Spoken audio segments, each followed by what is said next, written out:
اللہ تعالیٰ غفور الرحیم ہے، اللہ تعالیٰ کریم ہے، شفیق ہے۔ وہ چاہتے ہیں کہ بندہ جب دنیا سے جائے تو پاک صاف ہو کر جائے، گناہوں سے توبہ کر کے جائے، استغفار کر کے جائے، اور کوئی گناہوں کا بوجھ لے کر اللہ تعالیٰ سے ملاقات نہ کرے۔ اس لیے اللہ تبارک و تعالیٰ بندے کو معاف کرنا چاہتے ہیں اور بار بار اس کو موقع عنایت فرماتے ہیں۔ رمضان شریف کا مہینہ امت محمدیہ کے لیے سب سے زیادہ اہمیت کا حامل ہے، اور امت محمدیہ کے لیے اس سے اہم مہینہ، اس سے زیادہ فضیلت والا مہینہ، اللہ کی رحمتوں کو لوٹنے کا، اللہ کے کرم کو، اللہ کے فضل کو سمیٹنے کا موقع رمضان سے زیادہ کبھی نہیں مل سکتا۔ رمضان کا مہینہ وہ مہینہ ہے جس کے انتظار میں نبی پاک علیہ الصلاۃ والسلام 2 مہینے پہلے سے رہتے تھے اور دعا فرماتے تھے۔ رجب کا چاند دیکھتے 2 مہینے پہلے تو دعا فرماتے اللہم بارک لنا فی رجب و شعبان وبلغنا رمضان۔ 2 مہینے پہلے سے انتظار۔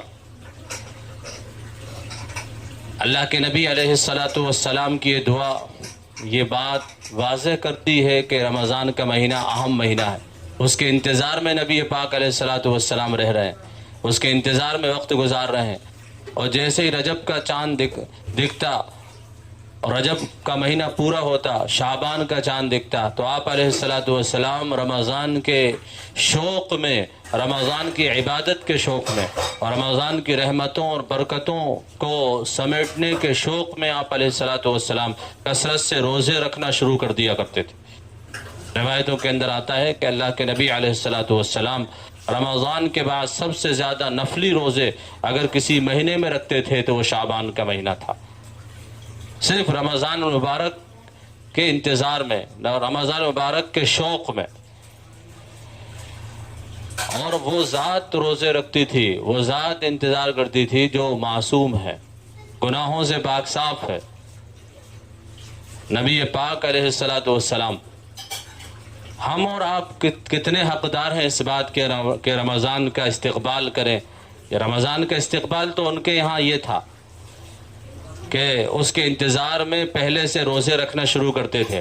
علماء نے لکھا ہے کہ جب کسی کے یہاں کوئی شادی ہوتی ہے تو اس کا انتظار پہلے سے شروع کر دیتا ہے، پہلے سے تیاریاں شروع کر دیتا ہے۔ یہی حال تھا نبی علیہ الصلاۃ والسلام کا رمضان کو لے کر کہ رمضان آنے والا ہے، اس کا پہلے سے انتظار، پہلے سے اس کے لیے تیار رکھنا اپنے آپ کو، پہلے سے اپنے آپ کو اندر سے تیار کرنا کہ رمضان کے مہینے کے اندر شوق سے عبادت پوری کی جا سکے، رمضان کے اندر انہماک کے ساتھ، اشتغال کے ساتھ عبادت کی جا سکے۔ اس کے لیے نبی علیہ الصلاۃ والسلام تیاری شروع کرتے تھے رمضان سے 2 مہینے پہلے، اور شعبان میں تو آپ کی حالت ہی بدل جاتی تھی۔ گھر کے اندر شادی ہو تو پہلے سے انتظار ہوتا ہے، بچے کو معلوم ہوتا ہے کہ ہمارے یہاں شادی ہے۔ علماء نے لکھا ہے کہ جب رمضان آنے لگے تو رمضان کے استقبال یہ ہے، اور رمضان کی تیاریوں میں سے ایک تیاری یہ ہے کہ اپنے گھر کے بچوں میں مذاکرہ کریں رمضان کا، گھر کے بچوں کو بٹھال کر ان کے سامنے رمضان کا تذکرہ کریں، رمضان کے فضائل ان کے سامنے بتائیں، رمضان کی احادیث ان کے سامنے پڑھی جائیں، تاکہ وہ بچے ابھی سے سمجھیں کہ رمضان کا مہینہ اہم مہینہ ہوتا ہے۔ پھر جب وہ بالغ ہوں تو رمضان کے روزے کو چھوڑنے کے لیے گوارا نہ ہو، کسی حالت میں بھی رمضان کا روزہ نہ چھوٹے۔ یہی تو بچے کی تربیت ہوتی ہے۔ نماز کی اہمیت بچے کے اندر کیسے آئے، روزے کی اہمیت بچوں کے اندر کیسے آئے، کہ ابھی سے بچوں کو لے کر بیٹھیں اور بچوں کے سامنے رمضان کا تذکرہ کریں اور رمضان کی ترتیب بنائیں ابھی سے بیٹھ کر۔ جب آدمی شادی ہوتی ہے کسی گھر میں تو آدمی پہلے سے ترتیب بناتا ہے، یہ فلاں کی ذمہ داری، یہ فلاں کا کام، یہ فلاں کا کام، فلاں یہ کام کرے گا۔ کیسی خوشیاں ہوتی ہیں، کیسی تیاریاں ہوتی ہیں، کیسا انتظار ہوتا ہے۔ یہی انتظار رمضان کا، گھر والے بیٹھ کر جو ہے رمضان کی ترتیب بنائے، بچوں کو اندر سے تیار کرے۔ پہلے کے لوگ کہتے تھے کہ بیٹا ایک داڑھ کا روزہ رکھنا ہے. آج کے لوگ زیادہ سمجھدار ہو گئے, منع کرتے ہیں نہیں صاحب روزہ توڑتے نہیں ہیں.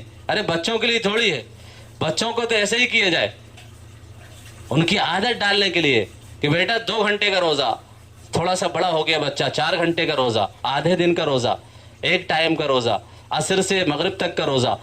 جیسا بچہ ہو, جتنا بڑا ہو, اس حساب سے بچوں کی ترتیب بنائے, ابھی سے شوق دلائیں بچوں کو تاکہ روزہ رکھنے کی عادت ڈلے. نبی پاک علیہ الصلوۃ والسلام تو بڑوں کا یہ کورس آپ سے ثابت ہے کہ رمضان سے پہلے عادت ڈالنے کے لیے شعبان میں روزے رکھ رہے ہیں, عادت ڈالنے کے لیے تاکہ اندر سے, حالانکہ وہ روزہ نفلی روزہ ہوتا ہے, نفلی روزے کے ذریعے سے فرض روزوں کو تقویت ملے, اس کے لیے شعبان سے روزے تو بچوں کو بھی رکھوانا چاہیے. لیکن بچے کمزور ہیں, ان کو پورے دن کا روزہ ان پر فرض نہیں ہے, تو ہرگز ان پر اس طرح بوجھ نہ ڈالا جائے کہ نہیں صاحب پورے دن کا روزہ رکھا. ابھی چھوٹا بچہ ہے 8 سال, لوگوں کو شوق ہوتا ہے 7 سال میں روزے رکھوانے کا, کیونکہ نام ہوگا بچے کا, واہ واہی ہوگی کہ 7 سال کے بچے نے روزہ رکھا. نہیں, ان پر فرض نہیں ہے روزہ, ان پر روزہ فرض نہیں ہے, کوئی پوچھ نہیں ہوگی ان کی, ضروری نہیں ان کو صاحب. بھائی کمزور ہے بچے, اللہ تعالیٰ نے جو شریعت فرض کی ہے انسان کی سائیکلوجی کے حساب سے, انسان کے جسم کے حساب سے, انسان کی طاقت کے حساب سے, اس کی باڈی کے حساب سے روزے فرض ہوئے. بھائی ابھی ان کے اندر ابھی وہ صلاحیت نہیں ہے کہ وہ پورے دن کا روزہ رکھ سکے. ہرگز اس طرح کے بوجھ بچوں پہ نہیں ڈالنا چاہیے کہ پورا روزہ بڑوں کی طرح ان کو رکھوایا جائے اتنے سی عمر میں. ہاں, ان کو عادت ڈالنے کے لیے ان کو آدھے دن کا روزہ رکھوا لو, تھوڑی دیر کا روزہ رکھواؤ, عصر سے مغرب تک کا روزہ رکھواؤ تاکہ ان کو عادت ڈلے. ابھی سے 7 سال کا بچہ ہو جائے, حدیث پاک کے اندر آتا ہے. ان کو نماز پڑھنے کا حکم کرو, یہ نہیں کہ نماز بالکل نہیں پڑھے تو ماننے لگو انہیں, نہیں, نماز پڑھنے کا حکم کرو, بیٹا نماز پڑھو, نماز پڑھو. یہ ہے چھوٹے بچے. جب 10 سال کا ہو جائے عادت ڈالنے کے لیے, پھر ان کو جو ہے نماز پڑھنے کے جو ہے سختی کرو ان پہ تھوڑی. اس کے بعد اگر نہیں پڑھے تو پھر جو ہے ان کو مار بھی سکتے ہیں ہلکا پھلکا, عادت ڈالنے کے لیے, لیکن فرض نہیں ہوئی. اسی طرح روزے فرض نہیں ہے ابھی 7 سال کے بچے پر. ریکارڈ بنانے کی کوشش نہ کرے اس طرح. اللہ تعالیٰ قدرت نے ابھی ان کے اندر وہ صلاحیتیں نہیں رکھی ہیں جو صلاحیتیں اللہ کو معلوم ہے بالغ ہونے کے بعد ہوتی ہیں بندے کے اندر, جو قوت بالغ ہونے کے بعد ہوتی ہے. تو بچوں کے سامنے بھی رمضان کا تذکرہ, رمضان کے فضائل, اور جب حدیث ہو رمضان المبارک کے فضائل رمضان پڑھا جائے, بچوں کو بھی ضرور بٹھانا چاہیے. اگرچہ بچوں کے سمجھ میں نہیں آتا, سمجھنا ضروری نہیں بچوں کو, لیکن اہمیت تو بچوں کے دل کے اندر ضرور آتی ہے.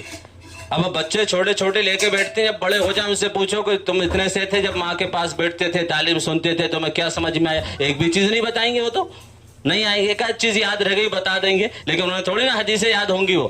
لیکن اس کا بڑا فائدہ یہ ہوتا ہے کہ بچوں کے دلوں کے اندر رمضان کی اہمیت آتی ہے, روزوں کی اہمیت آتی ہے. اس لیے فضائل رمضان, استقبال رمضان کی اور رمضان کی تیاریوں میں سے ایک یہ ہے کہ فضائل رمضان کا مطالعہ کیا جائے اور فضائل رمضان کی تعلیم کی جائے گھر کے اندر. حضرت شیخ رحمۃ اللہ علیہ نے عجب کے فضائل اور بہت اچھے انداز میں سمجھا کہ بہت اچھی تشریحات کے ساتھ اور بزرگوں کے اقوال کے ساتھ, بزرگوں کا, اسلاف کا, صحابہ کے کیسا رمضان ہوتا تھا ان کا, وہ رمضان کو کیسے گزارتے تھے, ان کے بچوں کے سامنے پڑھے جائیں تاکہ جو ہے ان کے اندر شوق پیدا ہو. تو فضائل رمضان تو ہر گھر کے اندر پڑھی جانا چاہیے, اور ابھی سے شروع ہو جائے, ابھی سے شروع ہو جائے. یہ کورس ہے باقاعدہ, فضائل رمضان بھی کورس ہے. اور رمضان کی تیاریوں میں سے یہ ہے کہ آدمی گھر کے اندر بیٹھ کر پوری ترتیب بنائے کہ بھائی سونے کا وقت کیا ہونا چاہیے. یہ نہیں کہ صاحب رات بھر تو جو ہے پٹیے توڑتے پھر رہے ہیں, رات بھر جو ہے گھومتے پھر رہے ہیں, کرکٹ کھیلنے میں ٹورنامنٹ رات میں رمضان کے اندر. لا حول ولا قوت. سمجھنا چاہیے رمضان کا مہینہ وہ مہینہ ہے کہ 1 منٹ بھی ضائع نہیں ہونا چاہیے رمضان کا. دوست یاری بھی کم ہو جائے, اپنے دوستوں کے ساتھ نشست و برخاست مجلس کم سے کم بلکہ نہ ہو تو اچھا ہے. ہمارے اکابر اور اسلاف کا جو معمول تھے رمضان کو لے کر وہ کتنے قیمتی تھے, 1 منٹ بھی وہ رمضان کا ضائع نہیں کرتے تھے. آج ہم لوگ رمضان کیسے گزارتے ہیں, رات بھر جو ہے دوستوں میں نکلتی ہے, رات بھر جو ہے گھومتے پھرتے ہیں, کبھی اس دکان پہ کبھی اس ہوٹل پہ, اور ایک سے بڑھ کر ایک جو ہے ریسٹورینٹ جہاں پورے سال کھانے نہیں جاتے, وہاں کے آج نوجوان جو ہے وہ سحری فلاں ریسٹورنٹ میں ہوگی، فلاں ہوٹل میں ہوگی، وہاں ہوٹلوں پہ جا رہے ہیں سحری کرنے کے لیے. یہ رمضان کے وصول کر رہے ہیں ہم لوگ، یہ رمضان کی قدردانی ہے. رات بھر جو ہے گھومنے پھرنے میں، اور دوست پورے سال دوست نہیں ملیں گے، رمضان کے اندر سارے دوست اکٹھا ہو جائیں گے اور خوب گھومنے پھرنے میں، مذاق میں رمضان کی راتیں گزار دیتے ہیں، اور اس کے بعد پورا دن سونے میں گزار دیتے ہیں. لپکتے لپکتے 2:30 بجے والی میں 2 بجے والی 2:30 بجے والی نماز بہت مشکل ملتی ہے. اب ہوا صبح 2:30 بجے 2 بجے، اب صبح ہوا ان کا، اب صبح ہوا ہے. اب کیا کریں گے؟ عبادت، یہ سونا ہی عبادت تھا، رات میں کھیلنا عبادت، اور 2 بجے تک سونا عبادت. اب کیا کریں گے؟ اب تھوڑا بہت قرآن پڑھنے کی توفیق ہو گئی تو پڑھیں گے، ورنہ تو ابھی تو گوشت لینے جانا ہے، افطاری کا انتظام کرنا ہے. ابھی تو سب سے پہلے جو ہے دکان، اب کھانا بھی تو ہے، پھر گھر والوں کی فرمائش ہے. ارے عورتوں کا بھی روزہ ہوتا ہے، عورتوں کا بھی روزہ ہوتا ہے، فرمائش ہے آج یہ پکنا چاہیے. ارے کھانے پینے کا نام رمضان نہیں ہے. اچھے سے اچھے ڈش جو پورے سال نہیں کھاتے وہ رمضان میں عورتوں سے پکوائے جائیں، گھر پہ آرڈر دے دے کہ یہ پکائیے. اب امی بھی سوچتی ہیں، بیوی بھی سوچتی چلو بیچارہ روزہ ہے، کہیں اور دماغ ان کا سنک گیا تو ابھی پریشانی ہو جائے گی. پکا دو، ایک کوفتے ہی پکا دو، آسان ہے کوفتے پکانا. کباب بنا دو، ہر 2 دن میں کباب بن رہے ہیں، کوفتے بن رہے ہیں. یہ ہمارا رمضان ہو رہا ہے، اللہ معاف فرمائے. رمضان کا حاصل یہ ہے کہ رمضان کے اندر کھانا کم سے کم ہو جائے. اللہ تعالیٰ کی طرف سے حدیث کے اندر آتا ہے یزاد فیہ الرزق، اس مہینے کے اندر رزق بڑھا دیا جاتا ہے. وہ تو بڑھتا ہے رزق، انشاءاللہ بڑھے گا، لیکن اتنی فرمائش مت کرو کہ اس کے اندر عبادت تلف ہو جائے، عبادتیں ضائع ہو جائیں، قرآن پاک پڑھنے میں حرج ہو جائے، عورتوں کے ذکر و اذکار میں حرج ہو جائے، ان کی نوافل میں حرج ہو جائے. ایسے رزق کو جو ہے تلاش مت کرو، ایسے فرمائش مت کرو. اللہ تعالیٰ کی طرف سے ہے، رزق بڑھائے گا، اللہ تعالیٰ بڑھائے گا رزق. یزاد فی الرزق، اللہ تعالیٰ اس مہینے کے اندر رزق کو بڑھا دیتے. تو اس کا مطلب یہ نہیں کہ عام سال میں اتنا نہیں کھاتے اتنا رمضان کے اندر کھا لے. علماء نے لکھا ہے یا ایھا الذین آمنوا کتب علیکم الصیام کما کتب علی الذین من قبلکم لعلکم تتقون. قرآن کی آیت ہے کہ اے ایمان والو، تم پر جو روزے فرض کیے گئے ہیں وہ اس لیے فرض کیے گئے ہیں تاکہ تم متقی بن جاؤ، پرہیزگار بن جاؤ، متقی پرہیزگار بن جاؤ. تقوی حاصل کرنے کے لیے، اور تقوی جو حاصل ہوتا ہے سب سے زیادہ وہ بھوکے رہنے سے حاصل ہوتا ہے. سب سے زیادہ تقوی کیسے حاصل ہوگا؟ بھوکے رہنے سے حاصل ہوگا. معلوم ہوا کہ اللہ تبارک و تعالی بندے کی جو اصلاح کرنا چاہتے ہیں، بندے کے اندر جو تقوی پیدا کرنا چاہتے ہیں، وہ تقوی کے ذریعے سے چاہتے ہیں. اس لیے جو ہے بھوکا رہنے کا حکم ہے. جب آدمی بھوکا رہے گا، خواہشات نفس سے رکے گا، آدمی گناہوں سے بچے گا. آدمی گناہ جو ہوتے ہیں وہ خواہشات نفس سے ہوتے ہیں.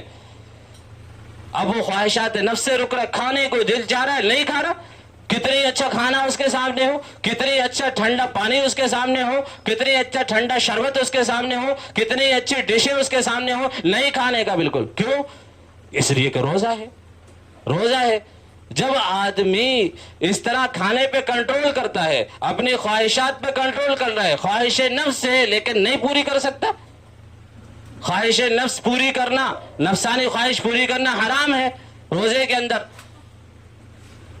اب آدمی کنٹرول کر رہا ہے، خواہشات نفس سے مراد جو ہے اپنی بیوی سے ملنا، صحبت حرام ہے، نہیں کر سکتا روزے کے اندر. اب آدمی کنٹرول کر رہا ہے تو اسی سے تقوی پیدا ہوتا ہے. اب آدمی تقوی پیدا کرے گا، میں نے اللہ تعالیٰ چاہتے یہ ہے کہ بندہ کم کھائے، کھانے کے اندر کمی کرے. لیکن ہوتا یہ ہے کہ بس ایک سحرے بھی ہم لوگ اتنا کر لیتے ہیں، دوپہر میں کھانے کی ضرورت ہی نہیں بچی.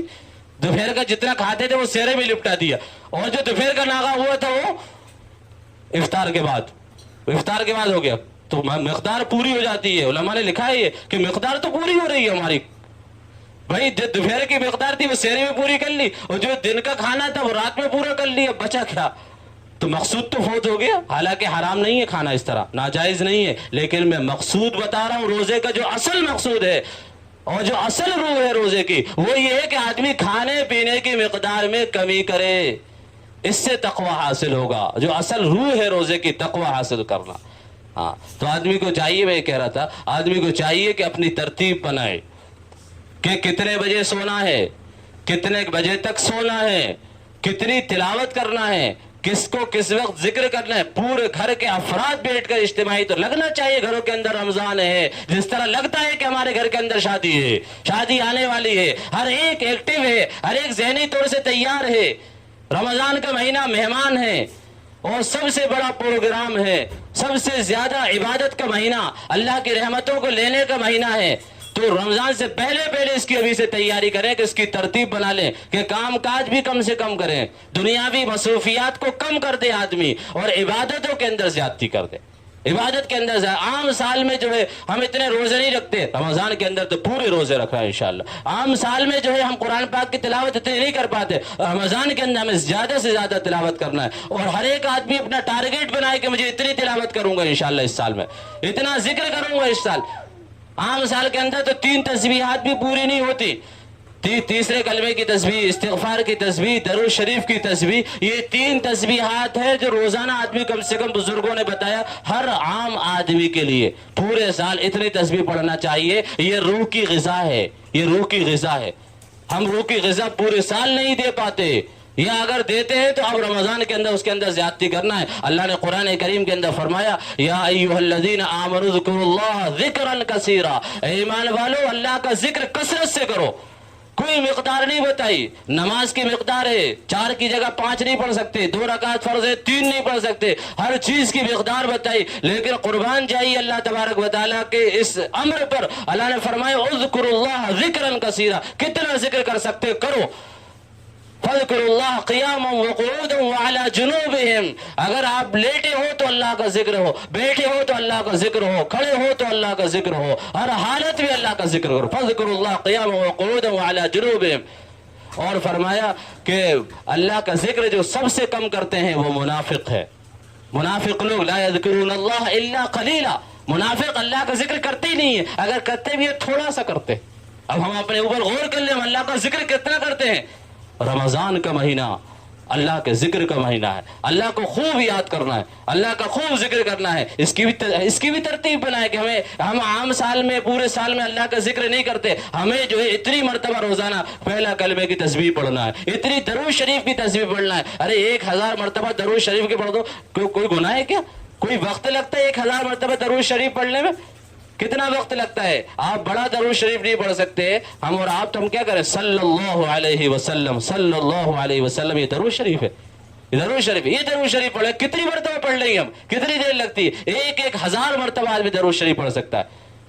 1000 مرتبہ لا الہ الا اللہ، لا الہ الا اللہ، لا الہ الا اللہ. جتنا ہم اللہ کا ذکر کریں گے اتنا دل ہمارا صاف ہوگا، اتنا دل صاف ہوگا، دل سے گندگیاں نکلیں گی، اللہ کی محبت دل کے اندر آئے گی. اور جب اللہ کی محبت دل کے اندر آئے گی روزے کا وزن بڑھ جائے گا، قرآن پاک کی تلاوت کا وزن بڑھ جائے گا، ہر عبادت کا وزن بڑھ جاتا ہے جب اللہ کی محبت دل کے اندر آتی ہے. اور اللہ کی محبت دل کے اندر لانے کے لیے اللہ کا ذکر کی کثرت کرنا، اللہ کے ذکر کی کثرت کرنا. اس لیے اس کی بھی ہم ابھی سے ترتیب بنائے کہ دنیاوی مصروفیات کم کر کے ہمیں اللہ کے ذکر کو بڑھانا ہے، ہمیں اپنی تلاوت کو بڑھانا ہے، اور ہمیں سونے کو کم کرنا ہے. عام سال کے اندر ہم جو ہے اتنے گھنٹے سوتے، رمضان کے اندر سونے کی مقدار کو بڑھانا نہیں بلکہ اس سے کم کر دیں، تھوڑی سی کم کر دیں. عبادت کی مقدار کو بڑھانا. وما خلقت الجن والانس الا ليعبدون. اللہ نے فرمایا کہ میں نے انسان اور جنات کو صرف اپنی عبادت کے لیے پیدا کیا. علماء نے لکھا ہے کہ عبادت کے لیے پیدا کیا تو حق یہ تھا کہ آدمی صرف عبادت ہی کرتا اور سب سے زیادہ عبادت کرتا، اس لیے کہ مقصود خداوندی انسان کے لیے کہ اللہ کی بندگی کرے. لیکن عبادت پورے سال آدمی کس طرح کرتا ہے ہم سب جانتے ہیں، کس طرح عبادت کے اندر تغافل ہے، تساہل ہے، کمی ہے، ہم سب جانتے ہیں. اللہ تعالیٰ بھی جانتے ہیں کہ بندے جو ہے پورے سال جیسا حق ہے عبادت نہیں کر پاتے. اللہ تبارک و تعالیٰ نے اس کی تلافی کے لیے رمضان کا مہینہ عطا فرمایا. رمضان کے اندر ہم کثرت سے عبادت کریں تاکہ جو نفلی فرض تو معاف نہیں ہے، فرض معاف نہیں ہے، نفلی عبادتوں کے اندر جو ہم سے کمی ہو گئی ہو وہ رمضان کے اندر پوری ہو جائے. رمضان کا مہینہ تربیتی کورس کا مہینہ ہے. حدیث پاک کے اندر آتا ہے جو شخص یہ چاہتا ہے کہ رمضان پورے سال میں صحیح رہوں تو رمضان کو صحیح گزارے، رمضان کو صحیح گزارے. من سلم رمضان سلمت له سنۃ. جس کا رمضان صحیح سالم گزرا اس کا پورا سال صحیح گزرے گا. ہمارا اصل میں رمضان ہی صحیح نہیں گزرتا. رمضان ہی صحیح نہیں، ورنہ تو وہ تو تربیتی کورس ہے، رمضان تربیتی کورس ہے. جو شخص جس گناہ سے رکنا چاہتا ہو وہ رمضان کے اندر اس گناہ سے رک جائے، پورے سال رک جائے گا. جس نیکی کو اپنے اندر داخل کرنا چاہتا ہو، جس عمل کو اپنی زندگی میں لانا چاہتا ہو، رمضان کے اندر اس کو کرے، اللہ تعالیٰ پورے سال اس کو توفیق عطا فرماتے ہیں. فلما سلم رمضان سلمت له سنۃ، پورے سال اللہ تعالیٰ اس کو سالم رکھتے ہیں، پورے سال اس کی توفیق عطا فرماتے ہیں. ایک حدیث پاک میں نے پڑھی، اس کے بعد بات ختم کرتا ہوں. حدیث پاک کے اندر آیا اللہ کے نبی علیہ الصلوۃ والسلام نے ممبر کے پہلے قدم پر، حضرت کعب ابن عجرہ رضی اللہ عنہ راوی فرماتے ہیں اللہ کے نبی علیہ الصلوۃ والسلام فرمائے احضر المنبر، ممبر کے قریب ہو جاؤ. فحضرنا، تو ہم ممبر کے قریب ہو گئے. پھر اللہ کے نبی علیہ الصلوۃ والسلام فرماتے ہیں فلما ارتقى درجة، پہلے درجے پر، ممبر کے پہلے درجے پر آپ نے قدم رکھا تو فرما قال آمین، تو فرمایا آمین. فلما ارتقى الدرجة الثانية، پھر آپ نے ممبر کے دوسرے درجے پر قدم رکھا تو فرمایا آمین. پھر آپ نے فلما ارتقى الدرجة الثالثة، پھر آپ نے ممبر کے تیسرے درجے پر قدم رکھا قال آمین، تو فرمایا آمین. فرماتے ہیں جب نبی علیہ الصلوۃ والسلام فلما نزل، ممبر سے نیچے اترے خطبہ دے کر، تو ہم نے آپ علیہ الصلوۃ والسلام سے کہا، پوچھا کہ یا رسول اللہ آج ہم نے وہ بات سنی کننا نسمعہ، اس سے پہلے ہم نے وہ بات آپ سے نہیں سنی، آج وہ بات ہم نے آپ سے سنی. کیا کہ آپ نے جب ممبر پر چڑھتے ہوئے تینوں درجوں پر قدم رکھا تو آپ نے آمین کہا 3 مرتبہ. کیا بات ہے؟ آپ علیہ الصلوۃ والسلام نے فرمایا جب میں نے ممبر کے پہلے درجے پر قدم رکھا تو جبریل علیہ السلام آئے، انہوں نے کہا ہلاک ہو جیو وہ شخص، بعد من ادرک رمضان فلم یغفر له، ہلاک ہو جیو وہ شخص جو رمضان کا مہینہ پائے اور اس کی مغفرت نہ ہو پائے. بتائیے رمضان کے مہینے کے اندر اگر ہم مغفرت نہیں کروا پا رہے اپنی، تو ہماری ہلاکت میں کوئی تردد نہیں ہے. حضرت شیخ رحمۃ اللہ علیہ نے لکھا ہے کہ ایک تو اللہ کے نبی علیہ الصلوۃ والسلام نے فرمایا آمین، ایک تو جبریل علیہ الصلوۃ والسلام نے بد دعا فرمائی، اور اس بد دعا پر جو مہر لگائی ہے آمین کی وہ نبی پاک علیہ الصلوۃ والسلام نے لگائی. حالانکہ نبی علیہ الصلوۃ والسلام یہ کہہ سکتے تھے کہ جبریل ابھی اور موقع دیجیے، رہنے دیجیے، ابھی امت پر رحم کیجیے، سدھر جائے گی امت. کچھ عذر پیش نہیں کی امت کی جانب سے، بلکہ جیسے ہی جبریل علیہ السلام نے کہا ہلاک ہو وہ شخص جو رمضان کا مہینہ پا کر بھی اس کی مغفرت نہ کر پائے، اپنی مغفرت نہ کر پائے، تو فوراً نبی علیہ الصلوۃ والسلام نے اس پر آمین کی مہر لگا دی. آمین یعنی ضرور اس کو ہلاک ہونا چاہیے. کون سا مہینہ آئے گا اس کے لیے مغفرت کا؟ کون سی راتیں آئیں گی مغفرت کی؟ اس مہینے کے اندر اس نے کھیل کود میں نکال دیا، سونے کے اندر اس مہینے کو نکال دیا. یہ نہیں کہ اپنی مغفرت کے لیے جو ہے وہ آدمی بے چین رہتا، راتوں کو وصول کرتا، دن کو وصول کرتا، اوابین پڑھتا، اشراق پڑھتا، تہجد پڑھتا، چاش کی نماز پڑھتا، ذکر کے اندر زیادتی کرتا، اور وہ اپنی مغفرت کرا کے رہتا، لیکن اس کو اپنی مغفرت کی پرواہ نہیں تھی. اگر مغفرت نہیں ہوئی تو جان لو نبی علیہ الصلوۃ والسلام نے ہلاکت پر آمین کی مہر لگا دی ہے. ایک حضرت نے لکھا ہے کہ ایک تو جبریل علیہ الصلوۃ والسلام نے بد دعا دی، اس کے بعد اللہ کے نبی علیہ الصلوۃ والسلام نے اس پر آمین کی مہر لگائی، اور پھر ایک روایت کے اندر آیا کہ خود جبریل علیہ الصلوۃ والسلام نے کہا کہ آپ آمین کہیے. کہا کہ اس سے اور بھی زیادہ تاکید معلوم ہوتی ہے، اور بھی زیادہ تاکید معلوم ہوتی ہے کہ جبریل نے کہا آمین کہیے، مطلب یہ کہ اللہ نے کہا آمین کہیے. کیونکہ جبریل علیہ الصلوۃ والسلام اپنے من سے کچھ بھی نہیں بولتے، اپنی طرف سے کچھ بھی نہیں بولتے. جبریل اگر کہہ رہے ہیں تو اللہ کی طرف سے تھا یہ آمین کہیے. اللہ نے کہا کہ آپ آمین کہیے تو اس کا مطلب اس کی ہلاکت میں کیا تردد ہے. اس لیے ہم نے پچھلے رمضان جتنے گزارے ہیں اس کی آج کی اس سال کے رمضان کی قدر جانی یہ ہے کہ ہمارا یہ رمضان پچھلے رمضانوں سے اچھا ہونا چاہیے. یہ رمضان پچھلے رمضانوں سے اچھا ہونا چاہیے. نہیں معلوم کہ ہم اگلے رمضان کو زندہ رہیں یا نہیں رہیں، اگر ہم نے یہ رمضان وصول کر لیے، ہماری مغفرت ہو گئی تو ہمارا بیڑا پار ہو گیا. کتنے لوگ رمضان کے اندر جو ہمارے شانہ بشانہ صفوں کے اندر کھڑے ہوتے تھے، ہمارے ساتھ افطار کرتے تھے، کھانا کھاتے تھے، ہمارے ساتھ رہتے تھے، لیکن وہ اس سال رمضان کے اندر ہم کو نہیں ملیں گے، وہ جا چکے ہیں. نہیں معلوم اگلے سال ہم بھی مسجدوں کے اندر اگلے رمضان کو دکھیں گے یا نہیں دکھیں گے. اس لیے اس سال کے رمضان کی قدردانی یہ ہے کہ ہمارا اس سال کا رمضان جو ہے عبادت کے اندر گزرے، اس کا حق ادا کر دیں ہم لوگ. تو پہلے درجے پر قدم رکھا تو فرمایا ہلاک ہو وہ شخص جس نے رمضان کا مہینہ پایا اور وہ اپنی مغفرت نہیں کر پایا. اب انشاءاللہ 2 اور بچے ہیں، اگلے ہفتے انشاءاللہ اس پہ بیان ہوگا. وآخر دعوانا الحمدللہ رب العالمین.